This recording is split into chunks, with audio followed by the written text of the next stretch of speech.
चला तर मित्रांनो, आज करते मी सोयाबीन खिचडी। ते सोयाबीन भिजत ठेवली आहे, ते कांदे टमाटे चिरून घेतलेत आणि ते तेल तापलेलं आहे। चला तर आता टाकूया जिरं, कढीपत्ता, हिंग आणि आता टाकते कांदे। चला तर कांदे थोडे परतून घेते। चला तर मित्रांनो, ते कांदे परतून झालेत, आता टाकूया टोमॅटो। आता टाकते मिरची आणि लसूण कुटून ठेवलेली मी नेहमी फ्रेशच टाकते, जेणेकरून खिचडीला किंवा भाजीला आपली चव चांगली येते। आता टाकूया थोडीशी हळद। चला तर सगळं मिक्स करते आणि 1-2 मिनिटं वाफेवर शिजून घेते, म्हणजे टोमॅटो सॉफ्ट होतील। चला तर मित्रांनो, मसाले सगळे परतून झालेत। आता टाकते सोया चंक्स भिजून ठेवलेली मी आणि ते पिळून घेतले, तर पाणी काढले त्याच्यातलं। आता हे आहे मॅजिक मसाला।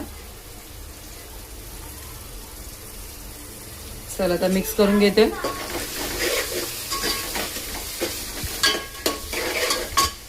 आता टाकूया धुवून ठेवलेलं तांदूळ।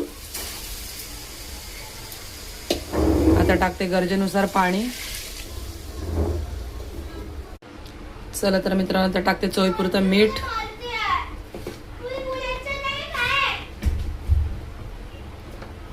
चला तर झाकण लावते, 15 मिनिटं पाच गॅस ठेवून चांगली उकळी काढते। चला तर मित्रांनो, इथे बघू शकता, मस्त सिंपल आणि टेस्टी असं गरमागरम खिचडी रेडी आहे।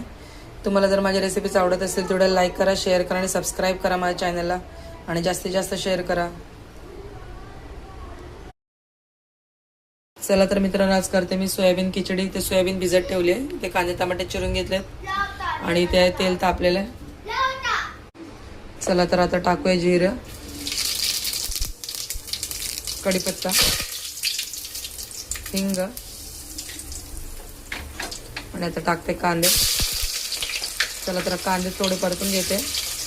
चला तर मित्रांनो, इथे कांदे परतून झालेत, आता टाकूया टोमॅटो। आता टाकते मिरची आणि लसूण कुटून ठेवलेली मी नेहमी फ्रेशच टाकते, जेणेकरून खिचडीला किंवा भाजीला आपली चव चांगली येते। आता टाकूया थोडीशी हळद। चला तर सगळं मिक्स करते